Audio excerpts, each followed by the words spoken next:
لقد ارسلنا نوحا الى قومه فقال يا قوم اعبدوا الله ما لكم من اله غيره انی اخاف علیکم عذاب یوم عظیم صدق اللہ العظیم رب اشرح لی صدری ویسر لی امری واحلل عقدۃ من لسانی یفقہوا قولی۔ میں آپ سے یہ عرض کر چکا تھا کہ اس سورہ مبارکہ میں اس کا جو اصل عمود ہے وہ ہے التذکیر بایام اللہ، اور اس کا بہت بڑا حصہ جو ہے وہ انباء الرسل پر مشتمل ہے۔ اس اصطلاح کو میں چاہتا ہوں کہ آپ سمجھ لیں۔ قرآن حکیم میں نبیوں کا ذکر آتا ہے تو اس کا عام انداز کچھ اور ہوتا ہے، ان کے ذاتی محاسن، ان کی سیرت کے اچھے پہلو نمایاں کرنا، ان کی شخصیتوں کی، ان کا تقوی، ان کا مقام، ان کا استقامت۔ اور جب رسولوں کا ذکر ہوتا ہے تو خاص طور پر اس میں ہوتا ہے کہ جس قوم کی طرف بھیجے گئے اس نے پھر کیا رد عمل ظاہر کیا، اس کا نتیجہ کیا نکلا، قومیں ہلاک ہوئیں۔ تو پہلی قسم کی جو معاملہ ہے اسے ہم کہہ سکتے ہیں قصص النبیین، نبیوں کے حالات۔ اور قرآن حکیم کی ایک صورت جو ہے اس معاملے میں بہت ہی اہم ہے، پوری کی پوری جو ہے ایک نبی کے حالات پر مشتمل، سورہ یوسف علیہ الصلاۃ والسلام۔ اس میں ایسی کوئی بات نہیں آ رہی کہ حضرت یوسف نے کہا ہو کہ مجھے مانو، نہیں مانو گے تو تم پر عذاب آئے گا، اور پھر عذاب آیا ہو اور قوم کو ہلاک کر دیا ہو، کوئی ایسی بات نہیں۔ لیکن ایک ہے انباء الرسل، رسولوں کے حالات جن کو بھیجا گیا قوموں کی طرف تعین کے ساتھ، اور اب پھر وہ اللہ کی عدالت بن کر آئے کہ اگر مانو گے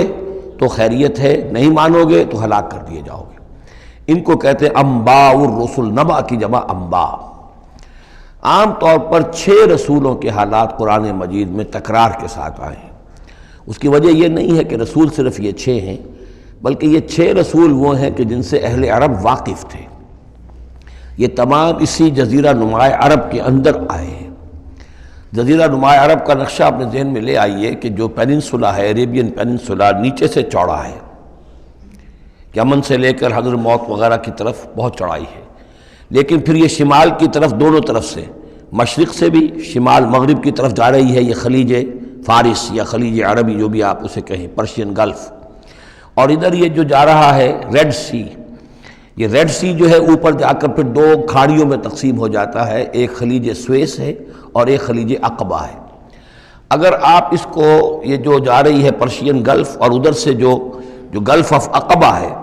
ان کو اگر سیدھی لائن کھینچ دیں تو یہ اوپر جا کر مل جاتی ہیں ایک جگہ پر۔ یہ کوہستانی علاقہ ہے، کردستان، آج اسے ہم کردستان کے نام سے جانتے ہیں۔ یہ جو ٹرائنگل بن گئی، بیس پورا جزیرہ نماء عرب کا، اور ادھر سے مشرقی ساحل اس کا گلف کے ساتھ ہوتے ہوئے، اور پھر وہ لائن جو آپ نے کھینچی ہے جو جا کر اوپر مل گئی کردستان میں، ادھر سے وہ ریڈ سی چلا آ رہا ہے، بحیرہ قلزم، اور اس میں سے 2 کھاڑیوں میں سے جو مشرقی کھاڑی ہے خلیج عقبہ، اس کو لے کر سیدھا اگر آپ نے جوڑ دیا تو ٹرائنگل جو بنی ہے، اس ٹرائنگل پر وہ تمام اقوام تھیں کہ جن کی طرف اللہ تعالیٰ نے ان 6 رسولوں کو بھیجا ہے کہ جن کا ذکر قرآن میں ہے۔ اس کی وجہ یہ ہے کہ جزیرہ نماء عرب تو جزیرہ نما کہلاتا ہی ہے، لیکن اس کے اوپر بھی اس ٹرائنگل کے اندر جو 2 ملک آتے ہیں، ان میں سے ایک کا نام عراق ہے، ایک کا عرب، ایک کا شام ہے، لیکن اصل میں یہ بھی ملک عرب ہی کے حصے ہیں۔ عراق عرب، شام عرب، اور الجزیرہ، یہ جزیرہ کہلاتا ہے، جزیرہ نما جو نیچے ہے، اور پھر عراق عرب مشرق میں، شام عرب۔ اب اس میں نوٹ کیجئے کہ سب سے پہلے رسول جن کا قرآن ذکر کرتا ہے وہ حضرت نوح علیہ السلام ہے۔ اندازہ یہ ہے، واللہ عالم، ان چیزوں کو یقین کے ساتھ نہیں کہہ سکتے، کہ یہ حضرت آدم کے تقریباً 2000 سال بعد ہیں۔ اور یہ جو ٹرائنگل کا ایپیکس ہے، اوپر کا قلعہ، یہاں یہ قوم آباد تھی جہاں حضرت نوح علیہ السلام بھیجے گئے۔ اس وقت تک نسل انسانی صرف یہی تھی، اور پوری دنیا میں کبھی نسل انسانی پھیلی نہیں تھی۔ اس علاقے میں حضرت نوح علیہ السلام کی قوم تھی، یا پوری نسل انسانی تھی، وہاں حضرت نوح علیہ السلام بھیجے گئے، وہیں وہ عذاب آیا۔ اسی پر اوپر چل کر جو ہے وہ پہاڑی بھی ہے، ارارات کی پہاڑی جو ہے، جو کوہ جودی، جس پر کہ جا کر ان کی کشتی ٹکی ہے۔ جب پوری قوم ان کی ختم کر دی گئی، حضرت نوح علیہ السلام کی دعوت پر وہ ایمان نہیں لائے، اور پوری کی پوری قوم کو ہلاک کر دیا گیا، صرف چند لوگ بچے۔ تو اب ان کے 3 بیٹوں سے نسل انسانی چلی۔ ایک بیٹا جو سام ہے وہ جنوب کی طرف اتر گیا، عراق اور عراق کی طرف، یہ حضرت سام کی نسل کی اب یہ گویا کہ یہ مرکز بن گیا، اور اسی سے سامی قومیں وجود میں آئیں۔ ان سامی قوموں ہی میں سے ایک قوم عاد ہے کہ جو جزیرہ نما عرب کے بالکل جنوب میں چلا گیا، جو اس وقت بڑا سخت ریگستان ہے، بہت ہی یعنی انتہائی خوفناک قسم کا ریگستان، لیکن اس زمانے میں یہ بڑا سرسبز و شاداب علاقہ تھا۔ یہاں قوم عاد آباد تھی، ان کی طرف حضرت ہود بھیجے گئے۔ حضرت ہود کی دعوت کو اس قوم نے رد کیا تو یہ بھی ہلاک کر دی گئی۔ ان کے بچے کچھ لوگ اور حضرت ہود جو ہے پھر وہاں سے نقل مکانی کر کے اس ٹرائنگل کا جو مغربی جو سائیڈ ہے اس کے ساتھ ساتھ ہو کر سمود کا علاقہ جو ہے وہ جزیرہ نما عرب کا شمال مغربی گوشہ ہے، خلیج عقبہ سے نیچے اور مغربی ساحل کے ساتھ ساتھ یہ سمود کا علاقہ ہے۔ یہاں حضرت صالح علیہ السلام بھیجے گئے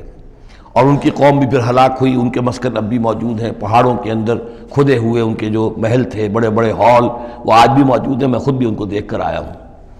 ان سے پھر اوپر ذرا چلے تو خلیج عقبہ کے داہنی طرف وہ قوم آباد تھی کہ جن کی طرف حضرت شعیب علیہ السلام کو بھیجا گیا ہے۔ یہ ہے وہ علاقہ ان کا کہ جن کو الی مدین اخاہم شعیب مدین کا علاقہ ہے۔ اس سے ذرا آگے چلتے ہیں تو ڈیڈ سی آ جاتا ہے، اور یہ ڈیڈ سی کے ساتھ وہ اس کے ساحل پر وہ شہر آباد تھے سدوم اور عمورہ کہ جہاں حضرت لوط علیہ السلام بھیجے گئے۔ تو گویا کہ یہ ساری اقوام جن کا ذکر ہو رہا ہے وہ اسی ٹرائنگل پر ہیں، سوائے ایک جو قوم فرعون ہے،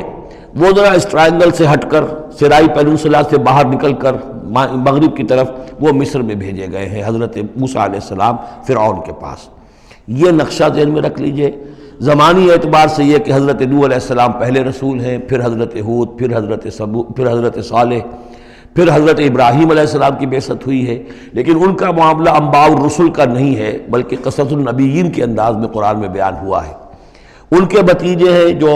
حضرت لوط علیہ السلام، ان کو بھیجا گیا ہے۔ یہ جو عمورہ اور صدوم کی بستیاں تھیں، انہی کے ایک بیٹے تھے مدین جن کی اولاد میں حضرت شعیب کی بعثت ہوئی ہے، انہی کے بیٹے حضرت اسماعیل تھے جن کو آباد کیا ہے حجاز میں، اور حجاز میں حضور صلی اللہ علیہ وسلم کی بعثت ہوئی ہے۔ انہی کے بیٹے حضرت اسحاق تھے جن کو آباد کیا فلسطین میں، ان کے بیٹے حضرت یعقوب تھے جن سے بنی اسرائیل کی نسل چلی ہے۔ یہ سارا اپنا ذہن میں رکھیے۔ اب چلیے، لقد ارسلنا نوحا الی قومہ، ہم نے بھیجا تھا نوح کو اس کی قوم کی طرف، فقال، تو اس نے کہا، یا قوم اعبدوا اللہ، اے میری قوم کے لوگو اللہ کی پرستش اور بندگی کرو، ما لکم من الہ غیرہ، تمہارا کوئی معبود اس کے سوا نہیں ہے، انی اخاف علیکم عذاب یوم عظیم، مجھے اندیشہ ہے تم پر کسی بڑے دن کے عذاب کا، یعنی اگر باز نہ آئے اپنے شرک سے اور مشرکانہ افعال سے تو بڑا عذاب آئے گا۔ قال الملأ من قومہ، تو اس کی قوم کے سرداروں نے کہا، انا لنراک فی ضلال مبین، ہمارا تو خیال ہے کہ تم کہیں بھٹک گئے ہو، گمراہ ہو گئے ہو، تمہارا دماغ خراب ہو گیا ہے۔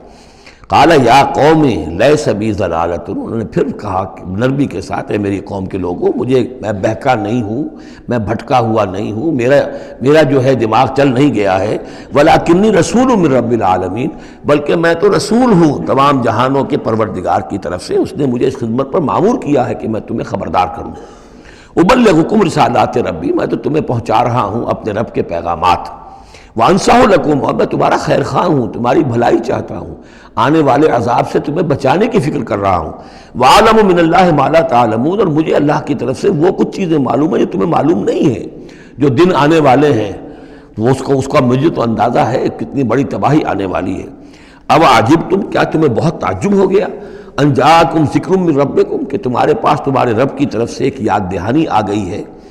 علی رجل منکم، تم ہی میں سے ایک فرد کے اوپر اللہ نے وہی بھیج دی، میں تم ہی میں سے ہوں، تمہاری قوم کا فرد ہوں،